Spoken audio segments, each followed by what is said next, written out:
Let's bring in Peter Vincent. He's the Assistant Director General for International Policy at BORDERPOL. That's a nonprofit group that supports governments and international organizations in promoting safe and secure travel.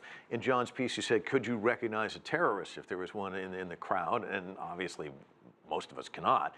But I'm ashamed to say I can't even see a terrorist threat, because I was in one of these markets in Edinburgh just a couple of weeks ago.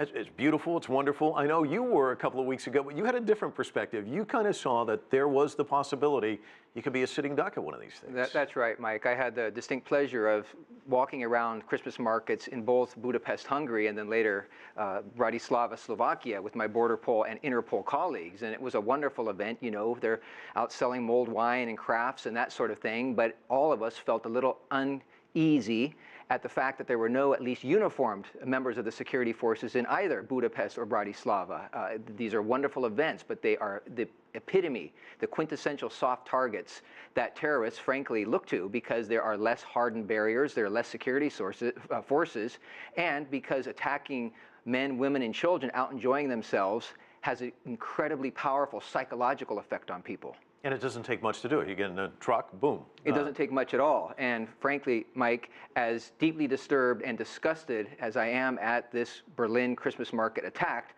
I'm not at all either shocked nor surprised. We knew from intelligence sources throughout Europe that terrorists were looking for soft targets, and these, unfortunately, again, are the epitome of the sorts of targets that they're able to get to. It's almost impossible to stop terrorist attacks, and it's certainly impossible to stop those attacks when you have a committed terrorist who's willing to lose his or her life in the process. And you know, all these investigations are puzzles. You get little pieces, you put them all together, the picture comes into focus.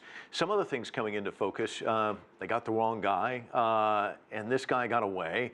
And talk to us about how quickly somebody like this could just disappear, vanish. Well, Mike, you're precisely right. This is the problem, that within the past 48 hours, the German authorities, who are ordinarily very good at this, especially their intelligence services, have not been able to locate, as far as we know, the prime suspect, this individual from Tunisia who entered Europe way back in July of 2012 and then entered through Italy and then entered Germany in July 2015. He's had 48 hours now to make his way either out of Europe or at least in hiding.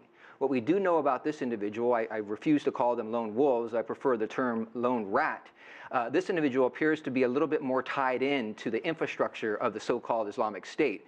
We believe that he was actually in close communication with different individuals, leadership of the Islamic State, and was at least inspired, if not directed, to carry out this horrific attack just 2 days ago. The problem that the authorities throughout Europe have now is that he probably received a great deal of support and is continuing to receive support in terms of being able to find safe houses that ISIL maintains, or perhaps even to have left the European continent altogether. And the surveillance. He was under surveillance, but if you don't have anything on him, you can't bring him in. Talk to me about some of the experiences you've had in the past with DHS, trying to get people out of the country if you suspect something, the difficulties in all of this. It's extraordinarily difficult to get countries to accept back through the process of deportation. This individual does have a final order of deportation issued by a court just this past June in Germany, and he was meant to go back to Tunisia. The Tunisian authorities, as I understand it, initially denied that he was a Tunisian national, and then ultimately sent the passport for his travel from Germany to Tunisia just today.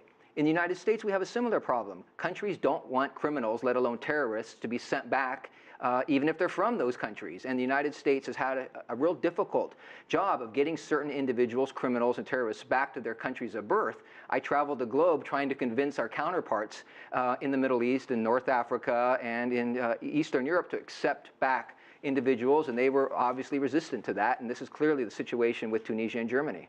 Quickly, we don't have a lot of time, but we look at Nice, we look at what happened in Berlin, even here in the United States, the Boston Marathon, it was not one individual, it was two. Is this the new normal? I mean, we think back to terrorism, 9/11, these sophisticated attacks.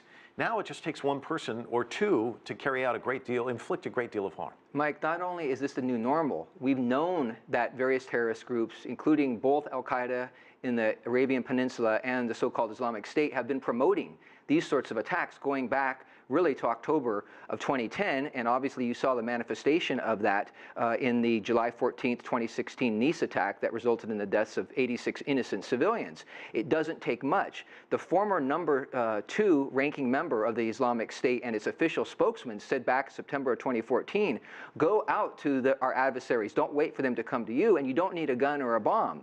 What you can do is you can crush their head with a stone, you can slaughter them with a knife, you can drive over them with an automobile, you can throw them down from a high place, you can choke them, and you can poison them to death. And we've seen various iterations of that in the recent past, obviously in the United Kingdom, in Canada even, in Israel, and of course the horrific attack on July 14th, Bastille Day in Nice. Yeah, Peter Vincent, always a pleasure. Thanks so much for coming in. Thank you, Mike.